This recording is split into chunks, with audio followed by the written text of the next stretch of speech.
중국의 주가 하락이 심상치 않아 보입니다. 최근 3년 동안 시가총액이 7조 달러, 자그마치 9,300조 원이라는 천문학적인 액수가 빠진 것인데요. 중국은 어떤 반응을 보이고 있는지 베이징 연결 자세한 내용 들어보도록 하겠습니다. 네, 배선임 특파원. 네, 베이징입니다. 자, 올해 들어서도 1조 7천억 달러가 빠졌다고 하는데 특단의 대책이 필요해 보이는 상황이라고요. 네, 이게 증시 용어에 떨어지는 칼날을 잡지 말라는 말이 있죠. 이 속수무책으로 빠지고 있는데 이른바 개미들만 속이 타들어가는 것 같습니다. 최근 주가 폭락에 큰 손실을 겪은 중국 투자자들은 주중 미국 대사관 SNS에 몰려갔습니다. 중국 당국과 관영 매체들은 올해 경제에 대해서 장밋빛 전망만 내놓고 있는데 당국의 검열을 피할 수 있는 미 대사관 SNS에 불만을 쏟아놓은 겁니다. 이 기린 보호와 관련한 글을 올렸는데 댓글은 중국 증시를 살려달라는 내용이 줄을 이뤘습니다. 기린도 생명이 있고 나도 생명이 있다.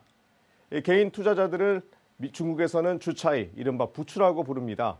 잘나도 또 자라나는 부추처럼 손실을 보고도 또 뛰어든다는 의미인데요.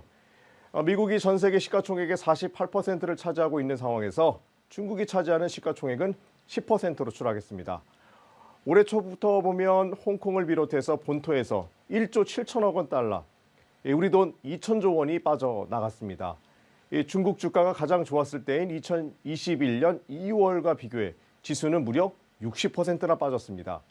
중국 증권당국이 올 초부터 공매도 금지 등 이른바 대책들을 내놓긴 했는데 약발이 먹히지 않는 겁니다. 결국 중국 증권당국 수장도 5년 만에 전격 교체됐고 시진핑 국가주석도 증시 관련 보고를 받겠다고 하고서야 비로소 오름세로 바뀌었습니다. 어제까지 사흘 연속 상승 곡선을 탔고 중국 본토의 하루 거래액이 올해 들어 처음으로 1조 위안대로 올라서기도 했는데요. 하지만 미중 갈등 심화와 중국 내 각종 불확실성 해소가 없는 상황에서 주가 흐름이 우상향으로 계속 갈 것이란 시각은 많지 않습니다. 자, 이런 상황에서 중국의 물가 공포도 심각해 보입니다. 지난달 물가 하락폭이 15년 만에 가장 컸다고 하던데 디플레이션 공포가 현실화했다는 우려가 나오고 있다고요. 네, 이게 중국 물가 통계국에 따르면 1월 소비자 물가 지수가 1년 전보다 0.8% 하락했습니다. 2008년 9월 이후 14년여 만에 가장 큰 폭의 하락을 기록한 건데요. 이 시장 전망치 마이너스 0.5%를 밑도는 수치로 지난해 10월 이후 4개월 연속 하락하고 있습니다. 이 식료품 가격이 가장 많이 떨어졌습니다. 춘제를 앞두고 있는데도 돼지고기가 17.3% 급락했고 채소가 12.7%, 과일이 9.1%, 수산물이 3.4% 하락했습니다. 이 생산자 물가지수 역시 전년 동기 대비 2.5% 낮아지면서 16개월 연속 하락하면서 이 디플레이션 공포가 현실화했다는 우려가 나오고 있습니다. 이 물가가 낮아지면 소비를 늘릴 수 있으니 좋은 건데 좀처럼 소비가 늘지 않고 있는 겁니다. 이 가계 소비 감소, 가계 소득 감소와 이 소비 심리 위축이 선행하기 때문인데 미래 불안 때문에 현금을 보유하려는 심리 작용으로 필요한 것이 아니면 소비를 줄이고 있는 겁니다. 이렇다 보니 은행들조차도 예금 금리를 낮추면서 소비 촉진에 나섰습니다. 은행에 돈을 맡기지 말고 돈을 쓰라는 의미입니다. 중국 정부는 누적 인원 90억 명이 이동하는 춘제 기간을 기회로 보고 대이동의 활력을 소비로 이어지게 하려고 총력전을 펼치고 있습니다. 각종 온라인 쇼핑 행사를 열고 지방정부에서는 상인들과 축제와 공연을 비롯해 각종 바우처, 쿠폰 등을 뿌리고 있습니다. 기업들까지 나서 초저가 할인 경쟁을 펼치며 소비자들의 지갑 열기를 위한 노력에 나섰는데요. 그런데도 이른바 짠물 소비 분위기는 바뀌지 않고 있습니다. 자, 이런 가운데 어제 시 주석은 중국 인민들에게 새해 인사말을 전했습니다. 只要我们坚持道不变、志不改、一以贯之、戮力同心，就一定能够战胜前进中的各种艰难险阻，不断迈向成功的彼岸。 자, 호날두에 이어서 메시까지 축구 사랑이 남다른 중국에서 축구 스타들의 노쇼로 인한 중국 팬들의 분노가 극에 달하는 상황인데요. 홍콩에서 뛰지 않은 메시가 일본에서는 경기에 나서서 논란이 또 커지고 있다면서요. 네, 그렇습니다. 지난 4일 홍콩에서는 홍콩 대표팀과 인터 마이애미와의 친선 경기가 있었죠. 축구 선수 리오넬 메시가 경기에 나올 것으로 예상됐지만 부상을 이유로 나오지 않았습니다. 그런데 지난 7일 일본 도쿄에서 열린 비셀 고베와의 친선 경기에서는 후반 30분간 뛰었습니다. 한국 돈으로 90만 원까지 오른 티켓값에 4만 관중은 사기라고 환불을 요청했고 분노의 발길질 영상도 화제가 됐었는데요. 일본 경기를 보고 메시 팬을 그만두겠다는 탈덕까지 나오고 있습니다.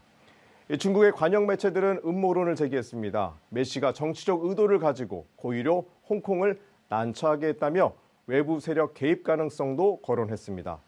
오는 3월 메시가 속한 아르헨티나 팀과 중국 팀의 친선 경기가 있는데 그 전에 해명하라고도 요구하기도 했습니다. 이 홍콩이나 대만 문제 등이 어떤 형태로든 거론되는 것을 꺼리는 겁니다. 이런 가운데 일본 자위대가 최근 미일 합동 군사훈련을 하면서 중국을 가상적국으로 명시했다는 보도가 나왔는데요. 중국은 일본의 항의의 뜻을 전하며 대만 문제에 개입할 경우 무거운 대가를 치르게 될 것이라고 경고했죠. 최근 도쿄전력이 후쿠시마 제1원자력발전소 내 정화장치에서 오염수 5.5톤이 누출됐다고 발표한 것과 관련해서도 입장을 내놨습니다. 中方正在进行评估，这次事故再次表明，日本东京电力公司内部管理混乱无序等痼疾积重难返。日方有责任及时、全面、透明地公布事故信息，作出负责任的说明。 자, 중국도 오늘까지 막바지 귀성 행진이 이어질 것으로 보이는데요. 폭설에 이어서 빙우 현상 때문에 어려움이 있다고 들었습니다. 관련 내용 정리해 볼까요? 네, 중국에서는 며칠째 폭설이 내리면서 주요 도로뿐 아니라 철도, 항공편 운항까지 차질이 빚어졌습니다. 중국 남동부에서는 빙우, 이른바 얼음비가 문제를 일으켰습니다. 다리에서 떨어져 내린 얼음 때문에 승용차 유리와 차량의 천장이 파손되는 등 피해도 잇따랐는데요. 이 가로수가 얼음을 이기지 못하고 쓰러지기도 하고 베란다는 물론 전신주, 차량, 오토바이 등 겨울에 내린 비가 지상에 물체에 닿자마자 얼어버리는 현상이 나타난 겁니다. 이런 빙우로 교통사고가 빗발치기도 했습니다. 자, 우리도 설날이 되면 세뱃돈을 주는데 중국도 마찬가지입니다. 그런데 세뱃돈이 부담이 돼서 귀향을 꺼리는 움직임도 있다고 하는데요. 지역별 평균 세뱃돈 안내도가 나왔습니다. 가장 많이 주는 곳은 푸젠성으로 3,500위안, 우리 돈 65만 원으로 가장 높았고요. 그 다음이 베이징으로 60만 원 정도, 장수성과 저장성은 20에서 30만 원 가까이 주는 것으로 나타났습니다. 그리고 대부분 지역은 500위안, 우리 돈 10만 원 가까이 주고 있는 것으로 나타났고 중국에서 가장 부유한 곳으로 알려진 이 광둥성의 경우 50위안, 우리 돈 9,200원 정도라고 하니까 이 세뱃돈 문화도 극과 극인 것 같습니다. 이 명절 보너스도 극과 극입니다. 허난성의 한 중장비 업체에서는 긴 탁자에 18억 원이 넘는 돈을 수북히 쌓아놓고 이 보너스 챙겨가기 행사를 진행했는데요. 이런 보너스 행사, 이 부러움을 살만도 한데 일부 기업에서는 임금 체불도 늘고 있습니다. 이 춘절을 맞아서 밀린 임금을 달라는 노동자 시위도 빈번하게 벌어지고 있는 것은 물론이고 이 보너스 대신 감사 편지로 대신하거나 월급이 연체되는 은행들까지 생기고 있습니다. 또 중국판 로또인 이 쌍서추에서 이 중국 복권 역사상 최고액인 6억 8천만 위안, 우리 돈 1,254억 원 규모의 복권 당첨자가 나와서 화제입니다. 이 당첨자는 이 구이저우시에 사는 28살 청년 두한 씨인데요. 266위안, 우리 돈 5만 원 정도를 들여서 133장의 복권을 샀는데 모두 당첨된 겁니다. 중국은 경기 부진이 계속되면서 복권 판매액은 계속 늘고 있는데요. 앞서 한 달 전에도 10만 위안을 들여 복권 5,000장을 구매한 자산가가 400억 원의 복권에 당첨되기도 했습니다. 지금까지 베이징에서 전해드렸습니다.